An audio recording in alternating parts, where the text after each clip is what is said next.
Hello friends, welcome to the new episode of my channel. আমি Prince এবং এই ভিডিওতে কয়েকটা লেটেস্ট আপডেট তোমাদেরকে দেবো। একদম প্রথমে যেটা নিয়ে কথা বলবো সেটা ধামাল 4 নিয়ে। তো ধামাল 4এও কিন্তু ধামাল 3 এর মতো অজয় দেবগান থাকতে চলেছে। বাদ বাকি কাস্টিং যেমন থাকে, আমরা রিতেশ, আরশাদ ওয়ারসি, তার সঙ্গে জাভেদ জাবরি, এদেরকে তো পাচ্ছি। তো এই সিনেমাটা কিন্তু খুবই বড় করে হচ্ছে। ধামাল 3 আমরা জানি বক্স অফিস সাকসেসফুল হয়েছিল, সেই কারণেই ধামাল 4ও হচ্ছে। এবং খুব সম্ভবত এই সিনেমাটা কিন্তু মার্চ মাস থেকে ফ্লোরে যাচ্ছে। প্রি প্রোডাকশনের কাজকর্ম ইত্যাদি তো চলছে, এবং যেটুকু মনে হয় সিনেমাটা মোটামুটি কিন্তু মার্চ মাস নাগাদ ফ্লোরে যাচ্ছে, এবং তারপরে পুরো আর কি ইউনিট এই সিনেমাটা কাজের সঙ্গে যুক্ত হয়ে যাবে। তো দেখা যাক কী হয়। এই সিনেমাটা এলে একটা বড় হিট আসবে, এই নিয়ে কোনো সন্দেহ নেই, যদি ভালো করে বানানো যায়। কারণ এই কাজটা কিন্তু যথেষ্ট, মানে আমাদের একটা ইমোশন। ধামাল 1 মানে ওই লেভেলের সিনেমা ধামাল 2, 3 কোনোটাই হতে পারেনি। ধামাল 3ও আমার আহামরি কিছু লাগেনি, কিন্তু চাইবো মন থেকে ধামাল 4টা ভালো হোক, পুরোনো নস্টালজিয়াটা ফিরিয়ে আনা হোক। দেখা যাক লাস্ট অব্দি কী হয়। এর পরবর্তী আপডেটটা প্রভাসের স্পিরিটকে কেন্দ্র করে। তো স্পিরিট সিনেমাটার জন্য কিন্তু আফটার বাহুবলী প্রভাস কোনো সিনেমার জন্য সবথেকে বেশি দিন টাইম দিচ্ছে একটানা। এই সিনেমাটার জন্য আলাদা করে 110 থেকে 120 দিন টাইম দিতে চলেছে প্রভাস। এবং এই সিনেমাটা শ্যুটিং করাকালীন অন্য কোনো সিনেমার কিন্তু সে শ্যুট কি মানে এই সিনেমাটা চলাকালীন নাকি করছে না, পুরোপুরি আর কি এই সিনেমাটার মধ্যে সে আর কি মনোনিবেশ করবে। এমনিতেই কাস্টিং মারাত্মক লেভেলের হয়েছে, যেরকমটা শোনা যাচ্ছে। তো দেখা যাক শেষ পর্যন্ত কী হয়। আমি তো খুবই এক্সাইটেড আছি প্রভাস নিয়ে। তোমরা কত, মানে স্পিরিট নিয়ে তোমরা কতটা এক্সাইটেড আছো অবশ্যই কিন্তু কমেন্ট করে কিন্তু জানিও। এর পরবর্তী আপডেটটা কিক 2কে কেন্দ্র করে। তো সলমান খান এই সিনেমাটা আসছে না, অফিসিয়ালভাবে কনফার্ম করা হয়েছে। প্রোডাকশনের তরফ থেকে পুরোপুরিভাবে বলা হয়েছে যে কিক 2 হতে চলেছে। তো কিক 2 কিন্তু স্ক্রিপ্টিংয়ের কাজ পুরোপুরি রেডি, এবং শুধুমাত্র শুটিং শুরু হওয়ার অপেক্ষা। অবাক করে দেওয়ার ব্যাপার, এই সিনেমাতেও কিন্তু নায়িকা হিসেবে আমরা জ্যাকলিন ফার্নান্ডেজকে পাবো, এবং সম্ভবত গল্প যেখানে শেষ হয়েছিল তারপর থেকেই কিন্তু শুরু হতে চলেছে।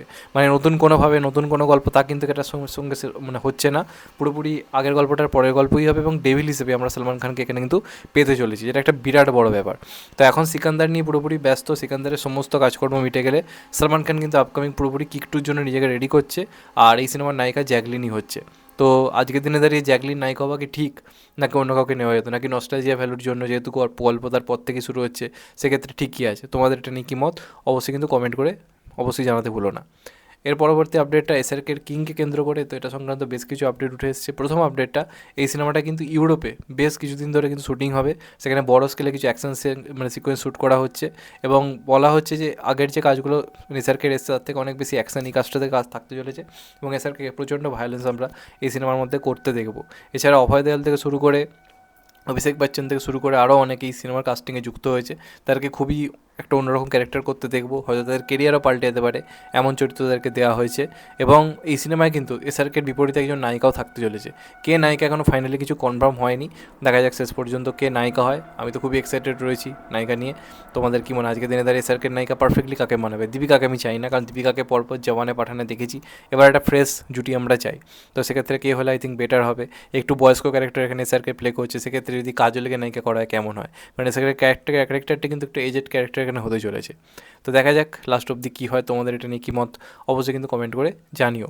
এর পরবর্তী আপডেটটা প্রশান্ত নীলের আপকামিং সিনেমা নিয়ে। তো প্রশান্ত নীল, নাগ আশ্বিনের আপকামিং সিনেমা নিয়ে। নাগ আশ্বিন যিনি কালকে ডিরেক্টর ছিলেন, তো তিনি তো কালকি টু আনবেন এরা মানে অফিসিয়ালি জানিয়েছেন। তবে তার আগে, সে কালকি টুর কাজ করার আগে দীপিকা আলিয়া ভাটের সঙ্গে একটা সিনেমা করতে চলেছে, যেটা পুরোপুরি একটা নারীকেন্দ্রিক বিগ অ্যাকশন মুভি হতে চলেছে, যেখানে এমনভাবে নারী ক্যারেক্টারকে পোর্ট্রে করা হবে বড় স্কেলে, বড়োভাবে, যাটাকে কেউ দেখেনি। তো এটা আলিয়া ভাটের কেরিয়ার জন্য একটা বড় দিক। তো দেখা যাক লাস্ট অব্দি কী হয়। আমি তো খুবই এক্সাইটেড রয়েছি আপডেটটা নিয়ে। তোমাদের এটা নিয়ে কী মত অবশ্যই কিন্তু কমেন্ট করে জানিও। আর লাস্ট আপডেটটা জিদ্দার বলিউড কাজ নেটফ্লিক্সকে নিয়ে, মানে নেটফ্লিক্সে করা কাজ খাকি চ্যাপ্টার 2কে নিয়ে। তো আমি তো এটা নিয়ে প্রবল এক্সাইটেড। তো এই সিরিজটা নিয়ে সবাই যেটা নিয়ে মেতে আছে, যেখানে আমরা জিৎ ভার্সেস প্রসেনজিৎ দেখতে পাবো। এছাড়া কিন্তু এই গল্পে আরও অনেক কিছু থাকতে চলেছে, যেমন এখানে মিমোর ক্যারেক্টারটা খুব ইম্পর্টেন্ট হবে এমনটা জানা যাচ্ছে। প্লাস পরমব্রত এবং জিদ্দার কিন্তু অনেকগুলো সিন থাকতে চলেছে। একটা গোটা এপিসোড জুড়ে এই দুজনের ওপর কিন্তু ফোকাস থাকবে, এবং পরমব্রত সম্ভবত জিদ্দার খুব মানে ক্লোজ ফ্রেন্ড এরম একটা ক্যারেক্টার প্লে করবে। সেটার উপর কিছু একটা ইনসিডেন্ট হবে, তারপর একটা গল্প এইভাবে এগোবে, এরম একটা কিছু ব্যাপার হতে পারে। তো সেক্ষেত্রে আমরা জিৎ এবং পরমব্রতকে একসঙ্গে কিন্তু অনেকটা ফ্রেমে দেখতে পাবো। তো এটা একটা বড় পাওনা আমাদের কাছে, জিৎ পরমব্রতকে এক ফ্রেমে পাওয়া মানে মারাত্মক ব্যাপার হবে, সেই ব্যাপারটা তো রয়েছে। প্লাস এই সিরিজটার মোটামুটি এপিসোড সংখ্যা কত যেটা জানা যাচ্ছে ইনসাইডার আপডেট, 7খানা এপিসোড কিন্তু থাকতে চলেছে, এবং সিরিজটার মোটামুটি রান টাইম কিন্তু 5 থেকে 6 ঘন্টা হতে চলেছে, এমনটা কিন্তু তথ্য উঠে আসছে। এবার ফাইনালি দেখা যাক কিরম কী হয়। এটা এমন একটা সিরিজ যতক্ষণ ধরে চলবে আমাদের ভাই মজা লাগবে, এই নিয়ে কোনো সন্দেহ নেই। আমাদের প্রত্যেকে পছন্দের অভিনেতা অভিনেত্রীরা রয়েছে, এই নিয়ে কোনো সন্দেহ নেই। প্লাস আমাদের 90s বাংলার যে দুর্নীতি বা ওই সময়ের পলিটিক্সটাকে দেখার একটা সুযোগ।